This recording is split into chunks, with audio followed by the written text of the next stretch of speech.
Well, thanks, Derek, for inviting me here every year. I really love coming back here to share some information because I started my practice in '98, and it can be kind of a bit of a struggle to grow a successful practice. And I'm here to share with you some things that I have found to really help me out along the way. And today I want to share with you 3 things that I really wish that I knew that somebody told me about when I got out of school. And I hope that you take them to heart. I really hope that you walk away with something here that gives you a little bit of an aha experience, so you can kind of, when you get started, when you get out there in the world, you kind of have a little bit of a leg up. You don't have to reinvent that wheel, and you can learn from my mistakes and other practitioners' mistakes along the way. So my name is Jeffrey Grossman. I am the owner of Acupuncture MediaWorks and AcuPerfect websites. We make marketing materials, brochures, education cards, and websites for the acupuncturists in the profession. We've been doing that since 2002. Before I became an acupuncturist, I was a graphic designer and advertising guy, and then I switched worlds and became an acupuncturist, and now I call myself a graphic needler, but I don't really use that in public too often.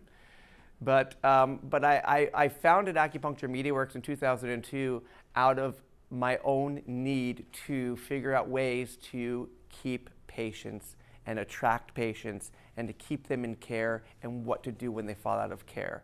I must have spent thousands of dollars studying with coaches in chiropractic professions, in naturopathic professions, in just general other coaching spheres to help me develop a lot of the tools that I've developed over the years. And like I said, I don't want you to have to reinvent that wheel. I want you to learn from my experience. Pick my brain as much as you can today. We have a little bit of time here to share with you. I narrowed it down today to 3 things that I wish that I knew when I was in acupuncture school, when I got out, to help share that. So one of the big things is that great marketing can sell a mediocre product, but a mediocre marketing won't sell a great product, right? We as acupuncturists have a great product, if you want to call it a product. We have an amazing medicine that can change lives. You guys are in clinic now? Do you see lives being changed? It's amazing, it's powerful, and it's so subtle. And the thing is that we have to really embrace that idea of marketing. How many of you really are shying away from the idea of marketing? How many of you don't like the idea of going out there and selling yourself in your practice? One? Only one of you? That's awesome. So then 99% of you here are really open to the idea and really. Okay, so 99% of you are too shy to really admit the fact that marketing really scares your pants off. It's really scary. It really is. It was really scary for me too. And one thing that happened to me over the years was a little bit of a mind shift. And I'll tell this to you. This wasn't part of today, but when you're out there in the world and when you're talking about growing your practice, when you want to share your medicine with people, one thing that really changed for me was whenever I was at a health fair and I was standing there, I felt like I was selling myself. I felt like I was like, hey, come see me. I'm an acupuncturist. I can help you. And it didn't feel right. It didn't feel right me selling myself. But the mind shift that happened for me was me getting behind selling the medicine, right? I got behind selling acupuncture instead of me. It's the same thing in the long run, right? Because I'm selling them on coming to see me. But the mind shift was more around the fact that acupuncture is profound. It can change lives, and that that I'm here to administer that. I'm here to share with you how acupuncture can do that. I don't want to be like, hey, come see me. I'm Jeffrey, and I'm an acupuncturist. It's more like, no, hey, come see me, and we'll see what acupuncture can do for you. There's a little bit of a difference there if you kind of think about it. When you get out there and when you kind of bump up against that wall of marketing and it doesn't feel comfortable, whatever it is you're doing, just rethink about the idea that just sell the medicine. Sell the medicine, talk the medicine, and by doing that, you'll be selling yourself and your practice. So, we have a great product. Acupuncture is an amazing product. TCM is an amazing product. Everything that you guys are being trained in and can offer people is powerful. And you have to embrace some type of marketing in order to really get that out there. You really do. Because no matter how adept you are at pulses or tongue or creating formulas, it's not going to help anybody if you don't have people in your practice. The bottom line is that you owe it to your patients and your future patients to do marketing, because you're here spending thousands and thousands of dollars and thousands of hours, right, of time learning this medicine, and you owe it to yourself to really, because you do want to give back to the community. I imagine you're all healers and you really want to give back here. That's what got me into becoming an acupuncturist. I wasn't interested in sitting behind a desk selling shoes and cars, through newspaper advertisements and through jingles and things like that anymore. I wanted to get out there and help people in a different way. And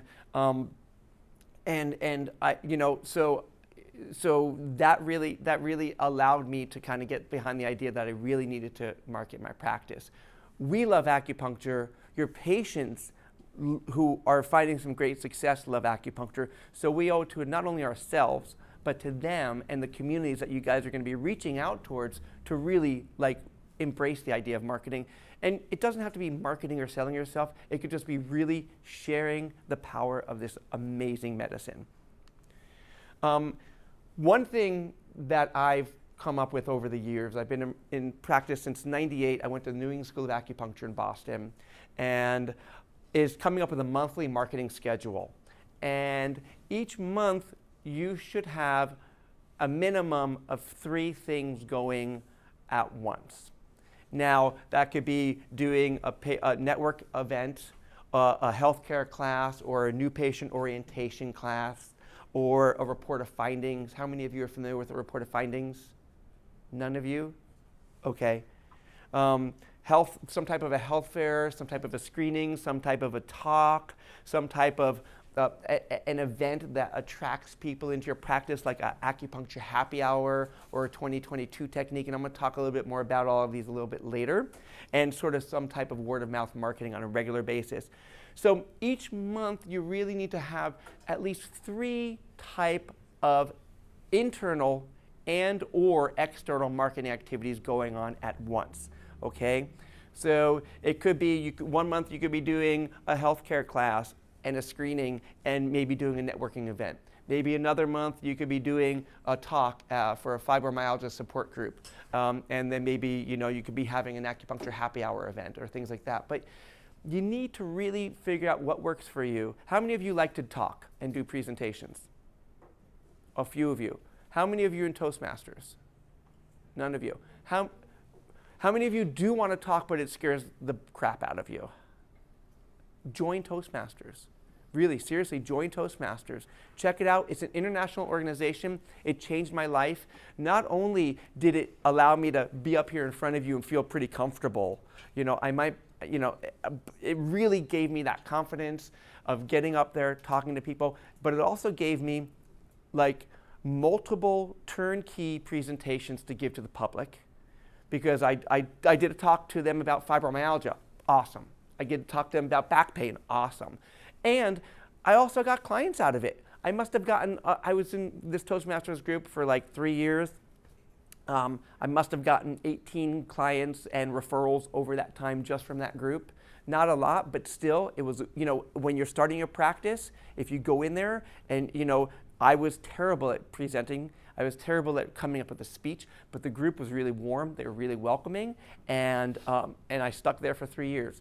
So if you want to do any type of public speaking, but it scares you, or you want to become more proficient at it, then join Toastmasters. It's a great way for referrals. It's a great way to get confidence in speaking, and it's a great way to really dial in your communication to the public. So the 3E rule. So the 3 things that I wish that I knew when I graduated school was, I wish there was a class just on patient attraction, patient retention, and patient reactivations. Because you always need to know how to attract patients. Always. Always have to be attracting patients. That's one thing they don't tell you when you're in school is that you really have to, you're wearing two hats when you graduate. You're wearing the hat of a healer and you're wearing the hat of a business person. You have to wear those hats. Unless you hire somebody to do the marketing for you and the business side of everything for you and the networking for you, if you got that money, great. But otherwise, the reality is you're a business person, which is great. You guys are entrepreneurs. You're all entrepreneurs in this room. You really are. Even if you work for somebody else or in another clinic, you're still an entrepreneur. It's awesome. And you always have to figure out how are you going to keep a steady flow of patients? How are you going to keep them in care when they're in care, and what are you going to do when they fall out of care? So first thing, patient attraction. How are you going to attract patients in your practice? What are you going to do on a regular basis to attract patients in your practice? You have to think about that. And you have to really come up with a plan. You guys, are you coming up with a business plan? Does your business plan entail marketing activities? Okay, good. So hopefully you'll have certain things when you get out there, you'll know what you do. And there's one really important thing in today's talk that I want you to walk away with, and you're like, oh my God, I'm definitely going to have one of those. What is your plan to keep a steady flow of patients in your practice? You need a plan. How are you going to keep those patients flowing in? You need them. You need patients weekly, new patients. You need them coming back. How are you going to communicate to them so they keep coming back? Okay, and I'm going to give you some ideas on how to do that. You also need to figure out what will you first do on your date with them, okay? Because a lot of people initially like to jump right into a date with their first patients. Like, get on the table, let me figure it all out, and let's get treatment. But you have to kind of court them a little bit. You have to kind of warm them up a little bit. You have to kind of educate them a little bit. You have to motivate them and inspire them a little bit. You can't just jump right into it full on with them right away. You can. A lot of times in clinic you can. Some people are really receptive to that. But there's like a little bit of massaging that needs to go on in order to really create a long-term optimal relationship. And I'm not saying that, when a person comes in, and you first do that initial history intake, that is like you're jumping right into dating, but you date right away by taking that initial intake, but you also nurture that over time. Okay, you have to nurture that experience over time. You gotta have to keep that education going with them. And how will you help them to get over their biggest fear? How many of you are going to put a picture like this on your website? Good answer. No, don't. The biggest, I did a little search yesterday. 20% of the population have a fear of needles. So if you go to your website, and I see this all the time because we do websites, people have pictures of needles in there. If you've got a fear of needles, they're gone. They come to your website, they see like a picture. If you Google acupuncture, New York, Boston, wherever, you're going to see pictures of needles and cupping and gua sha and things and big red gua sha stripes on people's back. And that's cool. We get it, right? We get it. We're like, oh man, look at all that sha going on, right? But if somebody goes there, they're like, if a patient goes to those pages, they're going to be like, oh my God, that looks painful. Oh my God, I hate needles. In my face? Needles in my face? Don't do that mistake of putting a picture of somebody with needles in their face on your website, especially on the front page. So how will you help them get over the fear of needles? That's their biggest fear, okay? And one way to do that, and I'm going to talk about it a little later on, is by doing an acupuncture happy hour technique, okay? A 2022 technique. So patient attraction techniques. So different ways to attract patients. So you could do health fairs or screenings. These are great ways to get out there and meet a lot of people at once. All right, health fairs and screenings was one of the ways that I think I did 3 of them per month for years. So I did a lot of them. I know how to do health fairs. You meet people a lot of people at once. You get to become, they get to ask you questions. They get to feel you out. That's like they're starting to sort of court you a little bit right then and there when they come to those events. One of the biggest things, I've tried everything at my health fairs. I used an Acugraph machine. I did muscle testing with people. I did pulse reading. I checked their tongues. I did all these type of things at the screenings. Whenever you see a spinal screening, they have a little spinal thing. Do you ever see chiropractors do screenings? I tried to figure out what would attract them to my table, what would attract them to my booth. And the one thing that really got people to come to my table and ask me questions was Giovanni's tongue book. You know Giovanni's tongue book? Opened up to those color pages of those really ugly tongues.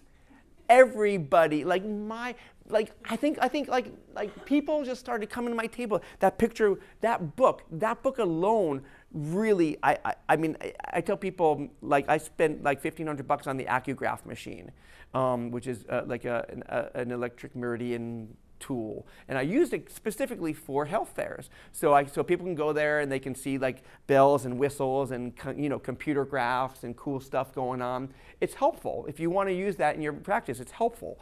But I got it for screenings, and it took a lot of time away because I spent 10, 15 minutes with a person, But the tongues were the best attraction technique, that book up there. They'd come up to me, they'd ask me, they'd be like, oh, gross, oh, what are those? And that was my lead into them to be like, oh, wow, that's your tongue. And then I'd ask them, do you ever notice that when you have a cold that your tongue changes? And I was actually quite surprised that people do notice this. The general public do notice that their tongue changes when something changes inside of them.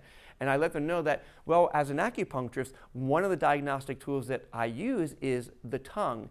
It's a barometer it's a barometer reflecting your internal health and balance. So when there is imbalance going on inside of you, whether it's internal, like deep internal with organ systems, or whether it's some topical physical things that are going on, it may show up and reflect on your tongue. So all of these tongues here on this book are showing different imbalances going on.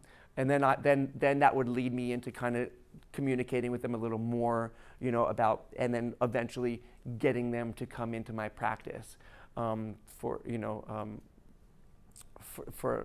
initial visit. So health fairs are great. At one health fair alone, I think I got 27 new patients in one health fair alone in like just 4 hours. I think that was huge. Patient appreciation days and open houses. If you guys are going to be opening up a clinic or you're going to be starting with other people, patient appreciation day is basically just having a party at your practice. Celebrating your practice, celebrating your success, celebrating your patients, and literally having a party at your practice.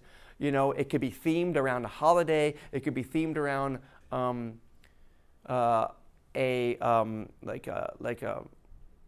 like a toy drive, like charity drive, contributions or something like that. So it's a good way to kind of mingle with people, to kind of come out from behind the treatment table, talk to people. People bring their friends, their family members, and we did them at my clinic quarterly. So every quarter we had an open house, and once a year we had a patient appreciation day around the holidays. And we also networked with chiropractors, massage therapists. Costco had a table there. They paid us too, by the way, to come to these events at our clinic.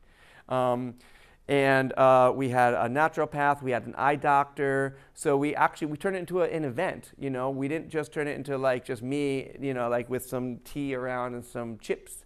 It was like a really fun event. There was an open house. And people would come, they would come talk to us. And that's what we did at the health fairs too. We had multiple practitioners. It wasn't just me. We scaled it up where there would be eye doctors and chiropractors and massage therapists and dentists. And we'd all go down to the lobby of a big building in Seattle downtown. That's where my clinic was. And we'd set up, like we'd have a bunch of like 8 tables, everyone had their own little table, and, everyone in the building would just come by and just mingle, and just, it was a great way. And I think, we were charging about, between $150 to $300 per table per event. So we made some decent money, let alone get new clients. Healthcare class. You are not only healers, but you're teachers. you guys teach. You have so many tools that you're learning about Qigong and Tai Chi and herbs and food and seasonal diets and things like that, and meridians and acupressure points and points to alleviate headaches and pain. There is no loss of classes that you can teach to the general public. How many of you enjoy teaching and sharing that kind of information? Awesome, great. So each season is a great excuse for you to teach about seasonal changes. Here's the meridian, here's what it looks like when it's in balance, here's what it looks like when it is balanced, here are the foods to stay away from, here are the foods to eat, here are some specific acupressure points that you can use this time of year to keep yourself in balance, and here's a couple meridian exercises to keep yourself balanced. Great. You're like an expert, like an authority in your practice because you're teaching a class. I used to do these as I think what we did every 6 or 8 weeks we did them, and it was open to the general public and our clients as well. We did them in yoga studios sometimes as we got really big with the classes, but most of the time we did them in the clinic. Yes. Are they free? Yeah, they were free. I think we did charge for some of them when they were longer, 3-hour classes when we talked about diet and recipes and foods, and we kind of, when they were a little longer, we charged, I think it was a donation $5 to $10 because we had to pay for the space. Talks and lunch and learns. Basically, lunch and learn is going into a location during lunchtime, landing how many of you are staying in Seattle? Oh, you got other people are just moving to other cities? Cities? You guys moving to cities or small towns? Small towns? Cities? Well, either way, there are buildings with a lot of employees. And Seattle, it was just so easy in Seattle because we were downtown Seattle, Amazon, Microsoft, Pemco, all these big buildings there with a lot of employees. So it was easy for us to really get in there and do talks and lunch and learns. Basically, a lunch and learn is you contact, there's a whole system involved. You basically just contact HR department, you let them know about your credentials, you get in there and you let them know that you want to do a free lunch and learn to your patients about how to relieve stress in 30 seconds using these 2 magical acupuncture points, 0.0 Shenmen or whatever it is. Or how to improve fatigue, or how to improve focus, or whatever it is. You don't want to talk. You could talk about acupuncture in general, but you want to get a little more specific sometimes. So talks and lunch and learn. I would definitely recommend Toastmasters is a really great organization for this kind of thing. Networking and networking dinners. How many of you guys can join BNI groups and networking groups? Okay, good. They're really helpful. I didn't do many of them, but they're super helpful. I know a lot of practitioners who pretty much base that's all they did for referrals. They really were plugged into a bunch of networking groups, and that's what they focused on. But there's one thing that you really need for all of these, and I'm going to talk about in a minute. You absolutely need this. Patient education. How many of you have a 3-minute elevator speech? So if you're at a party and someone says, oh, my cousin's friend's dog had acupuncture, how does it work? What are you going to tell them? You need something. You need to come up with a quick little elevator speech that you could tell somebody what it is you're doing, why you're doing it. And I would encourage you to stay away from, qi, yin, yang, deficient excess. Stay a little superficial right now with people because you guys can talk amongst each other about it for hours, right? And we get it. We're talking about excess and deficiency and kidney, liver, qi stagnation, overacting on the spleen and all that. And that's our language. But if we talk to the general public about it, it's just they're oh yeah, right. They don't get it, and you lose them. You really lose them when you do that, So come up with a really quick little elevator speech. And I actually have 3 little elevator speeches that I can send to Derek, or if you guys want. Actually, I was going to bring a bunch of sample packs for you guys. So there's 2 ways of doing it. One, you can either go to this one website and you can get them. You could get, you can type in your information and get it, or you can pass a piece of paper around and we'll mail them to you. So it depends what you want to do. If somebody wants to whip out a piece of paper and pass it around, you can put your mailing address and your email, and we'll send you a sample pack, because I just wanted to get here on time. I think I couldn't stop to pick them up. So yeah, you can either go to acusamples.com and choose the free sample pack, acusamples.com, or put your name there, and I'll be sure we'll stick them in the mail to you tomorrow. But patient education is really important. And patient education is what I based my Acupuncture Media Works on, is patient education. And there's a process to patient education. And there's a reason to have patient education, because your patients don't know what you're doing for them. They don't know what to expect from your care. They don't know what acupuncture is. They don't know that you could treat allergies and fibromyalgia and insomnia and fertility. They know you could treat pain, right? Everyone, most people are like, yeah, acupuncture is great for pain, but they don't really know these other amazing things that acupuncture can treat. And that's where patient education comes in. As you're working with patients, there's a protocol that I have called the 12-visit protocol, that each visit you teach them something else. There's something else you kind of hand them or give them or inform them about, or get them intrigued about something. One really great way to do this, really simple way to do it, is whiteboards. So you guys know what whiteboards are? In your clinic, you can write, is your liver overacting on your spleen? Ask me why, right? And they'll be like, what's that? Now you can educate, right? Be like, hey, it's springtime. How's your liver? Ask me about it. Oh, hey, what's up with that? Oh, the liver, whatever. It's like, hey, how's your stomach 36 doing today? Be like, what? So whiteboards are a great way, I have found, to do some sort of really good passive patient education, with things that you want to get across to your patients. Have a whiteboard up, switch it up each time, and just some good information about that you want to get across to your patients. It really, always, put something up there and say, ask me how, or ask me why, or ask me about that. Website. You absolutely, how many of you guys have websites, or not yet? Not yet. Do you guys think you need a website? Okay, you do need a website, because if anybody, if I'm at a party and somebody asks me what I do, the first thing they're going to do when they go home is check me out on my website. Absolutely check me out on my website. If somebody says, hey, my acupuncturist, who is so amazing, you need to go see her, they're going to go to the website first. So you need a website, absolutely. And a couple things you need on your website. You need a lead capture form. You guys know what that is? You ever go to a website and says, sign up for my newsletter, or hey, download the free ebook, put your name and email address here? You need that, because you need to have some type of way to capture their information. Like, hey, here's a top 10